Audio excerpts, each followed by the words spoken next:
Don't you feel silly? Don't you feel stupid? Don't you feel a little ashamed? What's good, everybody? Hope you're having a super blessed day. If you're an OU fan, I'm sorry. I'm sorry. But today we're going to be talking about what did we learn from the UT versus OU game, aka the Red River Rivalry last night. First and foremost, I am here in front of however many people end up watching this video. I am here to I've already publicly apologized, but I'm gonna publicly apologize yet again and say I was absolutely wrong about Quinn Ewers. To see the way that Quinn Ewers came back from injury, like nothing ever happened, and like he's just a seasoned vet in the college football world, and to put on the passing clinic that he did versus OU was absolutely phenomenal. Now I know I'm about to sound like I'm waffling between just defenses, but this is my definitive take. I know that I said when he was in high school, I'm like, oh, this is the next Aaron Rodgers. And then when I made the video, it was kind of clickbait. It was just a bad judgment video on my part where I was like, I'm not really knowing how I feel about him.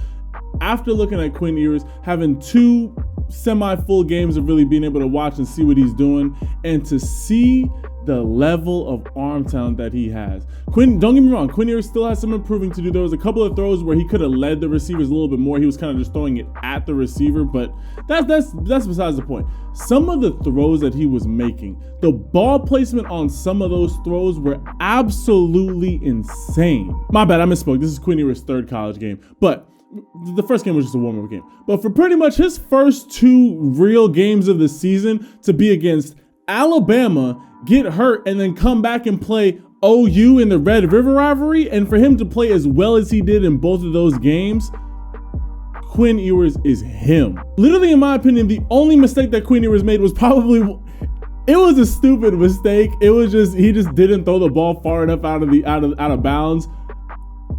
They were already up 28-0 at that time, so it wasn't really that big of a deal. That's just kind of a lapse in judgment type thing. But for that to be his only mistake, to literally just throw a gift of an interception, Quinn Ewers played a perfect game through and through. And do you know what makes it a lot easier to have a perfect game in the passing? Is when you go for almost 300 rushing yards. Bijan Robinson absolutely torched the Sooners defense, rushing for 130 yards and 2 touchdowns, and got a great complimentary performance from Roschon Johnson, who had 57 rushing yards. Also honorable mention to Jonathan Brooks, who had 39 rushing yards and a touchdown, and Killian Robinson, who had 32 rushing yards. Honestly believe, yes, the Alabama game was a great game. I greatly believe you can go check out my video that I made breaking down the UT versus Alabama game. I think that if Quinn Ewers doesn't get hurt in that game, and if the refs don't just absolutely blow some of the easiest, they just missed so many calls in that game.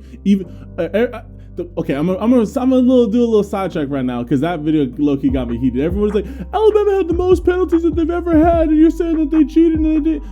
Yeah, they cheated. If you had the most penalties that you've ever had, and then you also missed a bunch of penalties, that's besides the point. But Alabama or UT should have won that game. So for Coach Sark to his first couple big tests against Alabama to put up a great performance, and then come and this was his showing out game. This was Coach Sark's game where he just said, I'm him. To go up 49-0 in absolutely every level of the game you dominated. Offense, defense, special teams, you name it, the Longhorns were having a day. And this was great retribution from last year's Red River Rivalry. Obviously, Caleb Williams, came in and stole the show from UT. And so UT was like, nah, we got our own young phenom quarterback now, so y'all can learn how it feels to have to go through that pain. Jordan Whittington and Jatavion Sanders might be one of the best wide receiver duos in all of college football. They both were putting on a great show, and Quinn Ewers was finding them with ease. And Xavier Worthy, he's in that mix too. He's still kind of, they're still finding ways to get him involved, but he also found the end zone as well. So Xavier Worthy is very high up there as well. But I think where UT shined the most was on defense. To hold the Sooners to a shutout for the entire game, absolutely impressive. The Longhorns had 3 sacks and 11 tackles for loss, and they had the Oklahoma Sooners looking anemic on the offensive side of the ball. Now, we'll shoot the Sooners some bail. Yes, not having your starting quarterback in Dylan Gabriel, that is always going to hurt. It is always going to be a tough transition, just trying to get the offense back to the same speed that it was before you lose your starting quarterback. But come on, you couldn't find the end zone once? Literally the entire game, the only time that the Sooners looked to have anything going was when they were running a little bit of wildcat, and then as soon as that dude just threw that pick, that was a terrible pick. They tried to do the little jump pass. It It was just a bad play call overall. Once they got away from that, the Sooners couldn't do anything. They couldn't move the ball to save their life. It was just bad. Honestly, after that play, it looked like the Sooners just started to beat themselves. They looked like they did not want to be on the field. This is their third straight loss in a row. They're losing faith in their coach.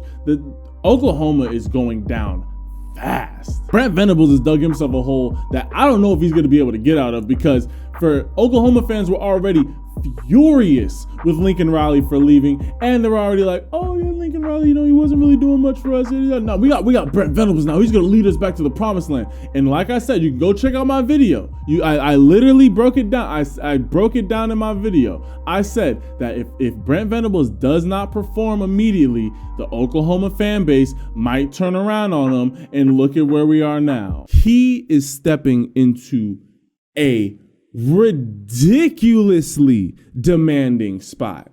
Bruce Venables, he's really put himself in a win or get tossed out quick scenario. But I literally called it. I told all the OU fans that if Brent Venables has a slow start to his season, that don't immediately throw him underneath the fire. He's lost 3 games in a row, and now everybody's already ready to kick him out of OU. Come on, your boy called this one.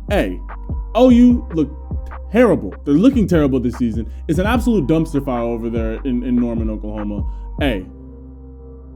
You might as well just wrap the season up and just hope that things get better next year. I mean, again, it's because it wasn't just the fact that, your team's starting quarterback is out, and now all of a sudden, okay, bet we have to just roll over and die to the Longhorns. No, it was the fact that y'all just lost composure. Y'all beat yourselves the entire back half of the game. Throwing that pick before halftime, it was just pretty much just saying, yeah, we're done, whatever. Let's just get this game over with. That's literally the attitude that the Sooners looked like they had the entire back half of the game. They looked like they just didn't want to be there. They were just like, all right, just don't make the score 100-0. We won't really try that hard. Just go. Like it was more of a culture loss rather than a loss. It would have been one thing if the Sooners kept on trying to get a score just so that it wasn't a straight blowout. But no, they just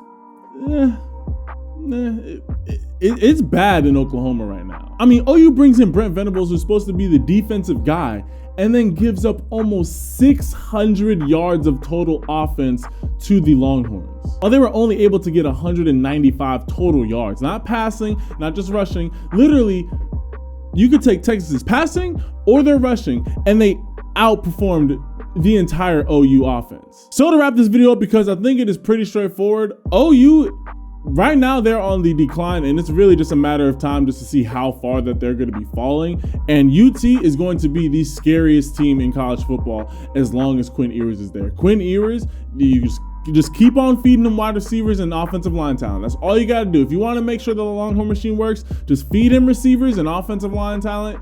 Get them over. Once Bijan Robinson's out there, I believe Killian Robinson's supposed to be the next guy up. Just make sure he's got a decent running back in the backfield, receivers, and enough time to get the ball to him.